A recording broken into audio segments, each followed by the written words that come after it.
So yeah, I decided to head into the city to check out some Christmas markets. I walked around. It was a super hot day, but it was still really fun to look at all the Christmas decorations, get some treats, and enjoy the city.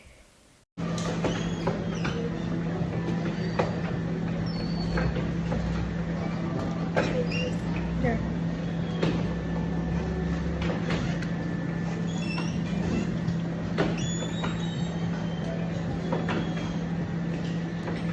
Didn't actually get this.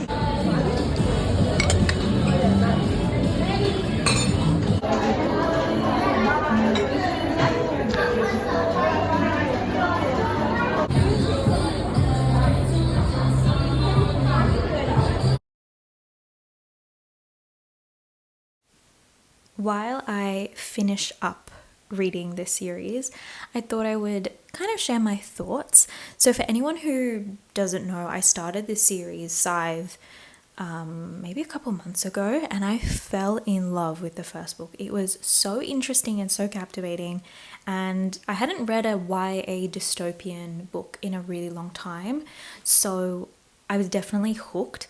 So, for anyone who doesn't know, the whole concept behind the Scythe series and the dystopian world is in this society, humanity has conquered mortality.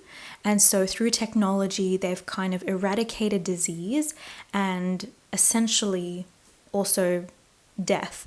And so, people can live ultimately forever. And what people choose to do is once they get to a certain age, they turn the corner and reset their age back down. I think the earliest they can go is, oh, from my memory, maybe 20 something. I can't remember off the top of my head, but you can't go back down to being like a toddler or something. But yeah, people turn back their age and they continue living until, and this is how this society has determined to control population, is by electing a group called Scythes.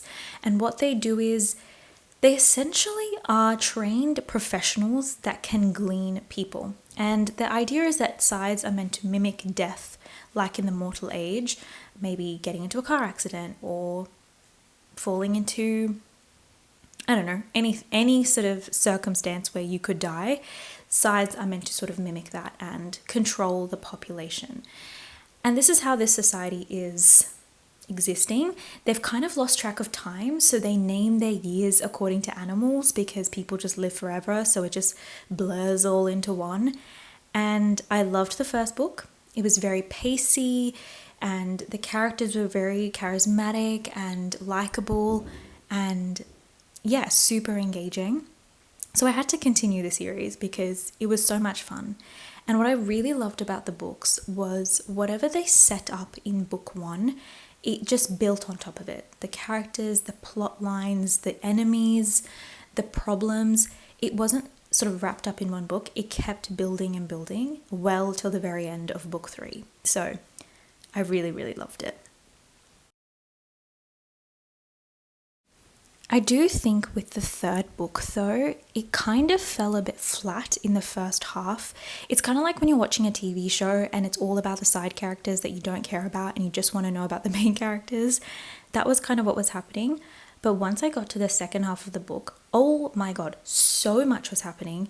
It was like a roller coaster in every single direction. I don't even know what was happening. It was so much information and so many different characters' plot lines, but it was still so entertaining, and by the end I'd completely forgotten how much I didn't enjoy the first half. So yeah, overall, roller coaster of a ride.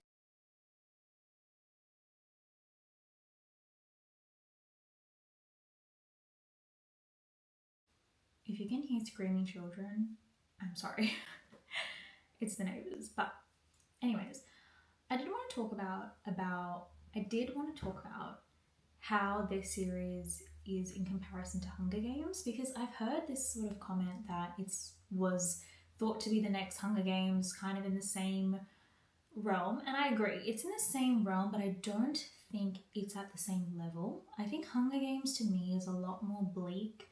It talks or like comments more about sort of social class and like poverty and using war as a tool to control the masses, which is very 1984 coded actually.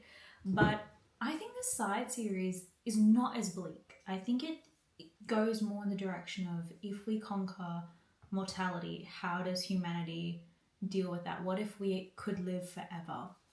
And I think it therefore takes more of a sci-fi kind of feel to the books. It's still really interesting and it's really fun, but I don't think it's at that level of Hunger Games in my eyes. I don't think I'm as obsessed or as switched into it as I was to Hunger Games, but it was still fun and entertaining and really interesting to see where the author took the book and took the plot.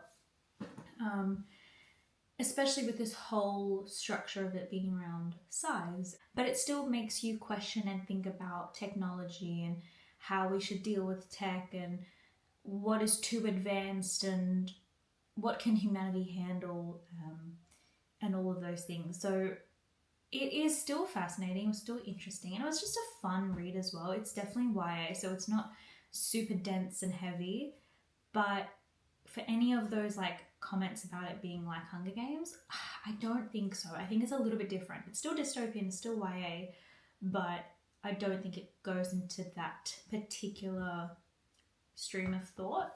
It's a little bit more sci-fi, I would say. But yeah, that's literally all I have to say. Hope you guys enjoyed this little vlog. Sorry I didn't get to like chat a lot. I kind of was like just grabbing bits and pieces of whatever was happening over the weekend, but I hope you guys enjoyed and I will see you in my next video. Bye.